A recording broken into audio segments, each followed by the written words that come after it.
guys, welcome back to The Bright Side. Macy here, the Bright Side Girl, and today we're going to be talking about some of my favorite mermaid series. So for this video, I'm going to be talking about mermaid series that I have read and completed. I won't be talking about ones that I'm in the middle of or ones that I haven't read. This is purely a recommendations video to help you prepare for a mermaid marathon, which is my mermaid themed readathon. All the details will be in the announcement video. I will link up here in the cards for you guys. If you haven't read some of these, hopefully I'll give you some inspiration to do so. And we're just gonna dive right in. I believe this is the only one that I haven't completed yet. We're gonna dive into some middle grade. So this is The Tale of Emily Windsnap. I have read the first 4 of these via audiobook. These are definitely middle grade. They're chapter book style. Very, very young. That doesn't usually bother me. It just depends on the writing style. I really loved them. I especially loved the narrator for these. It was just so charming and fun and whimsical. Really, really good for the little ones as well. But basically it's just about a young girl that finds out that she is part mermaid. And it's just really charming. She goes on all these different adventures. I think that there's 8 so far and they're continuing to come out. So I do need to carry on with the series, but highly, highly recommend these. Just really fun. Then we have the Forgive My Fins series. Sorry, I have an ex-library copy. So this is Forgive My Fins, Just for Fins, and Fins Are Forever. These covers are kind of hideous, but they also kind of grow on you. So this is a young adult mermaid series, but it definitely has more of a middle grade vibe. It's very silly, very adventurous, very old school. I thought it was super charming and adorable, and if you know what you're getting when you go into it, I think it's more fun. This actually has one of my favorite romances like ever. Think kind of like a little bit To All the Boys I Loved Before style. In this series, our main character is full on a mermaid and she has decided to like live on land and go to school and get the full experience and avoid her mermaid princess duties. She found out a few years ago that her mother was part human and she decided to come to land and kind of get the whole high school experience. She has a huge crush on like the popular guy in school named Brody. The only problem is that once a mermaid like bonds with someone, they bond for life. So she kind of has to reveal that to him if she's gonna wind up with him. She has an annoying, funny next door neighbor. This is just super, super fun, and you actually spend quite a bit of time in the oceany magical part of this series, especially in the last 2 books. So I really enjoyed it. If you can kind of just go into it knowing that it's very, very, very young. And like she says things like son of a swordfish and like funny things like that. I just thought it was really charming, really fun, and super, super quick. I didn't love the audios for these from what I can remember. I preferred physically reading them. Next up, another young adult mermaid series, but this again has a little bit more of a middle grade vibe. Not so much as the first 2. It just has a very young YA vibe. They're by Disney Hyperion. They definitely have that like Disney vibe about them, which again, if you just know that going in, I really enjoyed it. So I will say that when I first read Deep Blue, which is the first one, there are so many words and weird things in here because this is actually one of the only mermaid series that you would consider an actual mermaid series. Like, they're mermaids. They're not humans. They've been turned into humans. They can't turn into humans.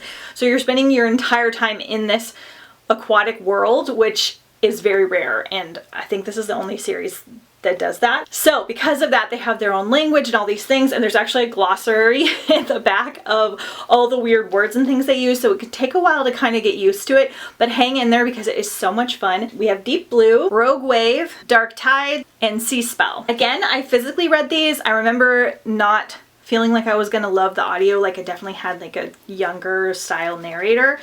So these are such beautiful books too. They have this cool map, so you get the whole layout of the city. So you're following Seraphina, the daughter of Isabella, Queen of Miramara. She has been raised with the expectation and burden that she will someday become the ruler of the oldest civilization of merfolk. On the eve of the Dokimi ceremony, which will determine if she is worthy of the crown, Sarah is haunted by the strange dream that foretells the return of an ancient evil.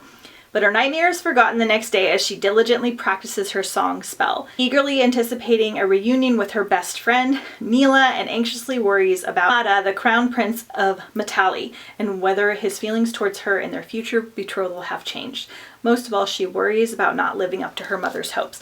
It's just a whole underwater royalty experience.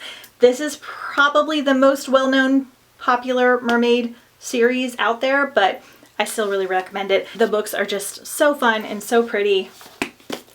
super enjoyable. Next up, we have one, it's not technically Mermaid, and that is Undertow. So this is by Michael Buckley. Again, this is just a wild, fun adventure, and if you kind of know what you're going into. This one to me is kind of like reading like a Marvel movie. It's got kind of like Aquaman vibes.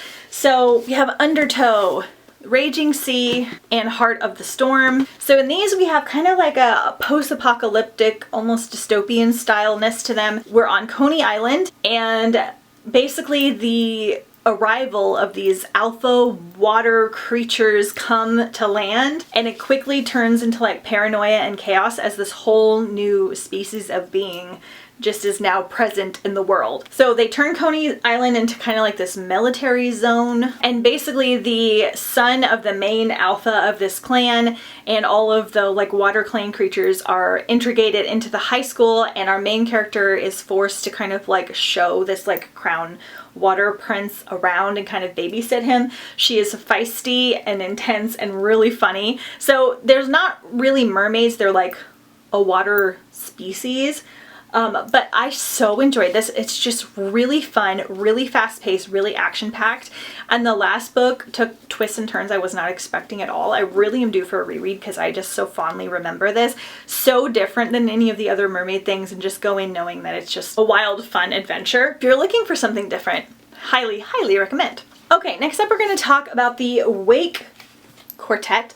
This is probably the largest one that I've read, and sadly my least favorite, but I thought I would include it in here anyway. So we've got Wake by Amanda Hocking, Lullaby, Tidal, and Elegy. These are technically more Siren heavy. They're not as much involving like the water and things like that. There are sirens in here that can change into like birds and things like that, and so it's not quite as mermaid heavy. They do technically turn into mermaids as well. So I listened to the first two a couple years ago for Mermaid Marathon on audio. I really liked the narrator. They were really quick. I thought they were really fun. I don't love in here that there's a lot of cattiness between the female characters, which happens sometimes in Siren books because I've lived for a long time and they're like in control of everyone. I really did have fun with the first two. The third one I physically read. I still enjoyed it even though I thought it was kind of ridiculous. The fourth one was a lot. It took forever to get through. I will say that there are some fight scenes in here, like physical, like action style fight scenes that were actually pretty decent and pretty intense. A lot of people don't like this series. I feel like it's still kind of worth a shot if you really love mermaids. It gave me enough that I wanted to continue on, and also just to kind of have it wrapped up under my belt. So definitely check out the first book and see how you feel. So there are gorgeous, fearless, dangerous girls. The kind that you envy, the kind that you want to hate. Strangers in town for the summer. Pen, Lexi, and Thea have caught everyone's attention, but it's Gemma who attracts theirs. She's the one they've chosen to be part of their group. Gemma Fisher seems to have it all. She's carefree, pretty, and falling in love with Alex, the boy next door. He's always been just a friend, but this summer they've taken their relationship to the next level. One night, Gemma's ordinary life changes forever when Pen, Lexi, and Thea invite her to a party with them at the Cove. And the next morning, she wakes up on the beach feeling groggy, sick, and knowing something is different. Suddenly, she's stronger and faster and more beautiful than ever, and as she uncovers the truth, she's forced to choose between staying with those she loves or entering a world brimming with dark, hunger, and unimaginable secrets. So this one, you're actually following two sisters. I'm not sure why they don't talk about that in the synopsis, because you're following Gemma, but you're also following her sister, and there's two different love interests in here that I really did enjoy the male love interests. I thought that they were really, really nice. The main girls that are kind of like the theme of the town are the catty ones that I'm talking about. This one also has a ton of Greek mythology, which is really interesting, and I really enjoyed. I'm not sure how much of it is accurate or not, but anyway, it's worth checking out if you really love mermaids and sirens. Next, we're going to talk about two duologies. So, Daughter of the Pirate King and Daughter of the Siren Queen, which kind of spoils the first book. Technically no mermaids in this one, but there are mermaids / sirens in the second one. This is fantastic. It's one of my favorite duologies of all time. We've got basically like a lady Captain Jack Sparrow type character in here.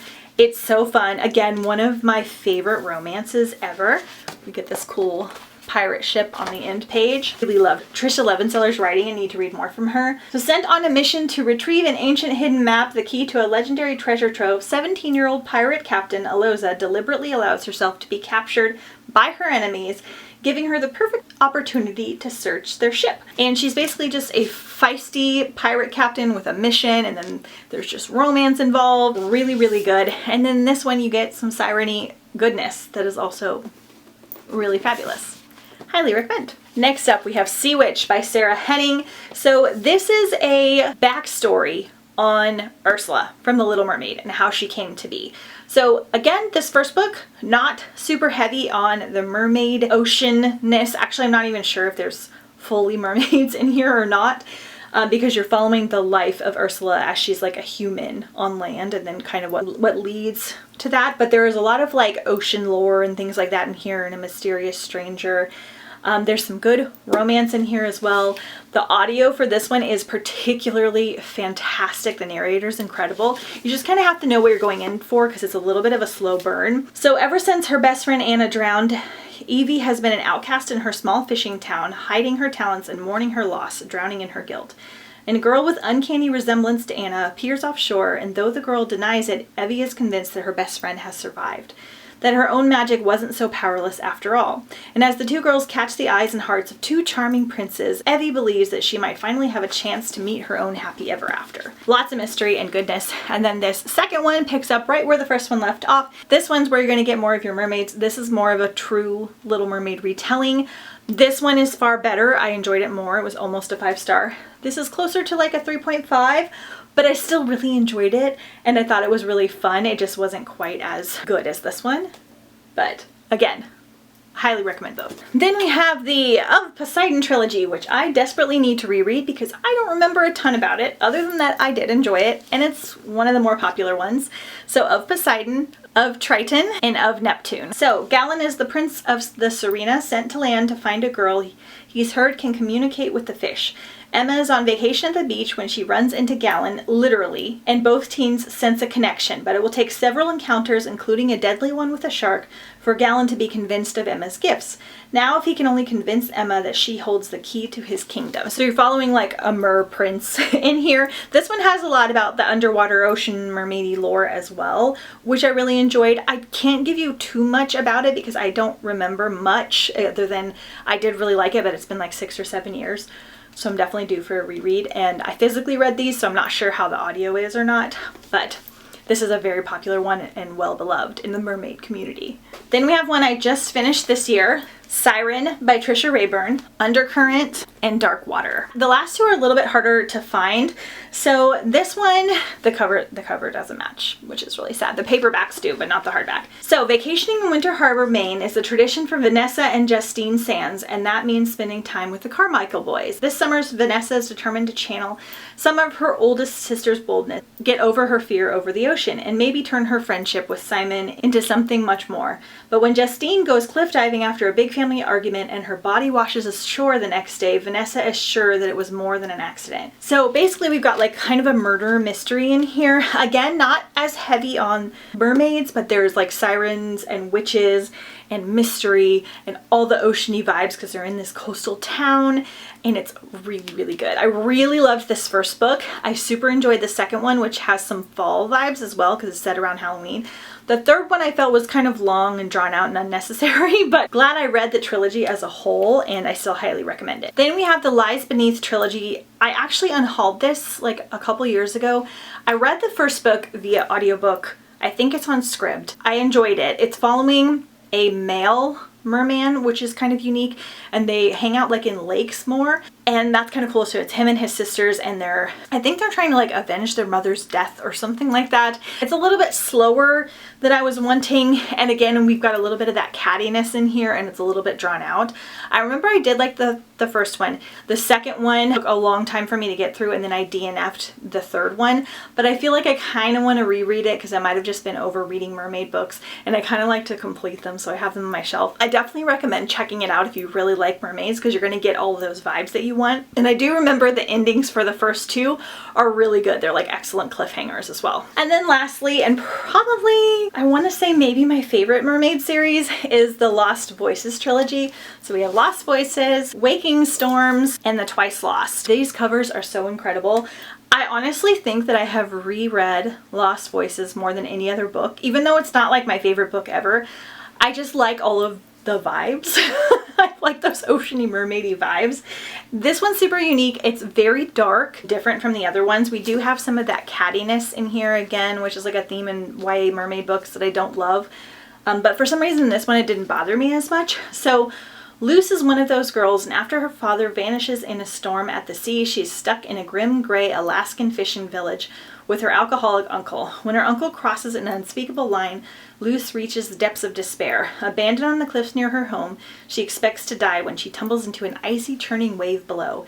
Instead, she undergoes an astonishing transformation and becomes a mermaid. A tribe of mermaids finds Luce and welcomes her in, all of them like her, lost girls who surrendered their humanity in the darkest moments of their lives. They're beautiful, free, and ageless, and Luce is thrilled with her new life until she discovers the catch. They feel an uncontrollable desire to drown seafarers, using their enchanted voices to lure ships into the rocks. So this one again has more mermaidy vibes than the other books. It's very dark. There are some trigger warnings in this one because all of the girls kind of transform into mermaids when something kind of terrible has happened to them, or they're about to be killed, or something dark, and they turn into mermaids, have this incredible desire to kill people that are on ships and things like that, and Luce doesn't like that, so she's kind of trying to fight this mermaid tribe, and there's all these different mermaid tribes. There is a romance in here. I hate the romance, so don't go into it for that. I do not enjoy the romance at all. It's just really annoying, but I really liked this whole series. I thought it was super unique and just really mysterious and enchanting, so definitely recommend. Okay, you guys, so those are all of the Mermaid series and duologies that I have read and completed and enjoyed. I haven't read a Mermaid series that I have disliked the entire way through, so that's good so far. I have a lot more on my list to read, so hopefully I can get a couple more in this year. Let me know if you've read any of these down below in the comments, if you're going to read any of them for Mermaid Marathon. Don't forget to follow me at The Bright Side Girl on Instagram as well for more mermaidy content right now, and I will see you guys next time on The Bright Side.